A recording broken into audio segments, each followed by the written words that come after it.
Comme nous avons vu hier, dans Daniel 10 à partir du verset 12, l'ange lui a annoncé que depuis le premier jour, dès le premier jour qu'il a eu en pensée de s'humilier devant Dieu et de demander, l'Éternel a déjà répondu à sa prière et lui, il a été envoyé. Mais l'ange a été bloqué pendant 21 jours par le prince du royaume de Perse, par ce démon qui dirige ce royaume en son temps. Et il a fallu que l'ange Michel descende pour pouvoir combattre pour lui et le libérer, lui permettre de venir maintenant et donner le message à Daniel. Mais qu'est-ce qui s'est passé entre ce jour où l'ange a été envoyé et arrêté par l'ange du diable et le jour où l'ange a pu être libéré? Il y a eu un vide et l'ange a dit que ça faisait 21 jours. Et les 21 jours, Daniel n'a pas baissé les bras. Daniel a continué la prière. Daniel a continué par demander à Dieu. Daniel a continué par se présenter devant Dieu. C'est pour ça l'ange a précisé dès le premier jour et non le jour où tu as prié. Il lui a dit le premier jour. Ça veut dire qu'il y a eu des jours qui ont suivi. Daniel a persévéré dans la prière. Mon frère, ma soeur, Daniel a persévéré dans la prière. Et cette prière lui a donné, cette persévérance lui a donné un résultat. Cette persévérance a motivé les choses. Cette persévérance a permis que le combat se fasse. Laisse-moi te dire, dès que tu ne motives pas, le Paul a dit, n'attristez pas le Saint-Esprit. Et Daniel n'a pas attristé l'Esprit de Dieu. Daniel a continué par la foi ferme et la persévérance dans la prière. Et l'ange de Dieu est venu à lui. Donc le manque de persévérance va court-circuiter les choses. Le manque de persévérance peut arrêter les choses. Le manque de persévérance peut bloquer le processus. Et c'est pour ça, nous sommes en train d'étudier le manque de persévérance aujourd'hui. Le manque de persévérance dans la prière ne te garantit pas du tout les réponses de Dieu. Et toi-même, tu romps le contact avec Dieu. Et tu ne sais pas ce qui se passe. Daniel ne savait même pas ce qui se passe. Donc Daniel était là, mais il sait, parce qu'il a la foi que son Dieu le fera. Donc la Bible nous a dit de nous approcher de Dieu et Dieu s'approchera de nous. Et comment toi tu t'approches de Dieu?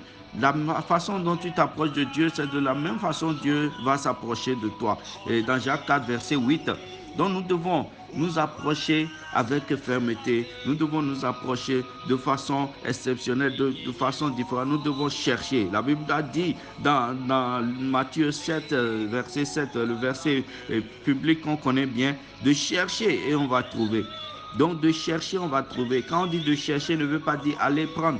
Quand on dit de chercher, n'est pas un truc facile, un truc simple à faire. Mais chercher. Chercher veut dire il faut faire des efforts. Il faut continuer les efforts. Il faut persévérer. Donc mon frère, ma soeur, je te demande à travers cet enseignement de ne jamais baisser les bras. Il ne faut pas être découragé, mais plutôt il faut persévérer dans la prière parce que tu ne sais pas ce qui se passe. Et quand on prend même le monde où nous vivons ici, lorsque tu déposes un dossier, il y a l'étude de dossier qui se fait, il y a des choses qui se font. Tu ne sais pas ce qui se passe. Nous ne savons pas ce qui se passe. Seul Dieu sait ce qui se passe. Nous devons jouer notre rôle tout en restant connectés, tout en restant en esprit et ne pas rompre le contact avec Dieu. Donc, tout en ayant le soin de persévérer dans la prière. Et nous avons vu le Christ qui nous a donné un bon exemple. Et la Bible a bien précisé dans Luc 18, à partir du premier verset, qu'il a donné une parabole pour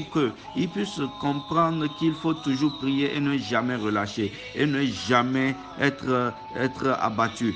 Donc la parabole a parlé d'une veuve et d'un juge inique, d'une veuve qui a persévéré, qui a persisté.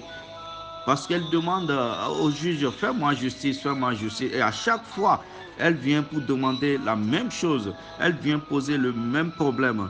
Et il a fallu maintenant, à cause de ça, dans le verset 5, et le juge dit, mais cette dame, parce qu'elle m'importune, je lui ferai justice. Donc c'est ça, Dieu va te faire justice. Les choses qui sont en instance, ne n'abandonne jamais. Il faut toujours persévérer et Dieu va te donner la réponse dans le nom de Jésus-Christ de Nazareth. Et bien, il est important aussi Parce qu'il ne faut pas persister, il ne faut pas persévérer dans la prière pour persévérer et demander des choses qui ne sont pas alignées dans la volonté de Dieu, les choses qui ne font pas honneur à Dieu. Et Jacques nous a dit, vous demandez mal parce que vous demandez des choses pour faire plaisir à vous-même. Non, c'est pas ça. Il faut persévérer dans des choses qui font plaisir à Dieu, qui se connectent sur le plan de Dieu, qui se connectent sur la volonté de Dieu. Donc, il faut chercher Dieu, il faut chercher la volonté de Dieu. Et nous avons vu que Pierre était en prison dans Acte 12.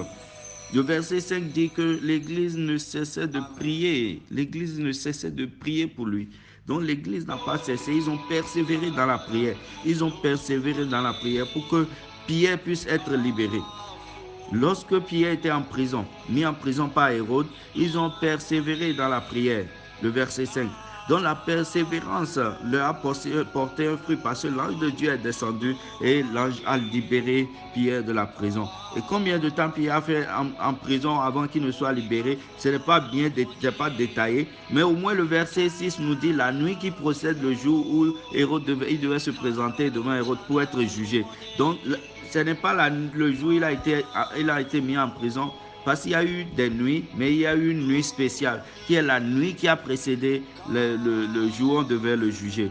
Donc, regarde ce que l'Église a fait. L'Église n'a pas cessé. Et toi aussi, je te demande de ne pas cesser. Je te demande de continuer. Et laisse-moi te dire que la persévérance, le diable est très fort en ça. Il persévère, il est têtu, il continue toujours. Et même dans le désert, la Bible dit qu'il a laissé, il a quitté le Christ pour un temps. Donc, il revient toujours, il revient toujours. C'est lui qui il aime tellement persister, il aime tellement exercer cette persévérance. Et nous devons faire encore plus que lui. Nous devons faire parce que nous avons le Saint-Esprit en nous. Et par la persévérance, vous allez sauver vos âmes. C'est ce que la Bible nous a dit dans Luc 21, verset 19. Par la persévérance, vous allez sauver vos âmes. Donc, il faut persévérer, mon frère. Il faut persévérer dans la prière, ma soeur. Et Dieu te donnera ta réponse certainement dans le nom de Jésus-Christ de Nazareth. Ce que tu dois faire, je te le dis, il faut reconnaître Dieu. La première des choses, c'est de reconnaître que Dieu est la seule solution à tout problème. Il faut reconnaître sa grandeur, sa divinité. Il faut reconnaître que le Christ est au-dessus de tout. Et là, quel que soit ce qu'on te dira, tu ne vas jamais être découragé. Tu ne vas jamais aller chercher ailleurs. Tu ne vas jamais te couper le lien qu'il y a, court-circuiter ce lien qu'il y a avec Dieu, court-circuiter ce que toi-même tu as établi pour pouvoir aller chercher ailleurs. Toutes tes pensées seront vers Dieu. Et la deuxième chose, ne sois jamais découragé. Ne sois jamais découragé, il faut persister parce que l'Éternel sait le plan qu'il a fait pour toi. Il dit, je connais le projet de paix, je te fais un projet de paix et non de malheur. Donc c'est un projet de paix que Dieu a sur ses enfants. Et je suis sûr que Dieu a un plan positif pour ta vie. Et il le fera pour toi dans le nom de Jésus-Christ de Nazareth. La troisième chose que je vais te dire, n'attends pas les situations difficiles. N'attends pas quand tu as des problèmes. N'attends pas quand tu as besoin de Dieu avant d'aller devant lui. Non, il faut te présenter toujours devant l'Éternel.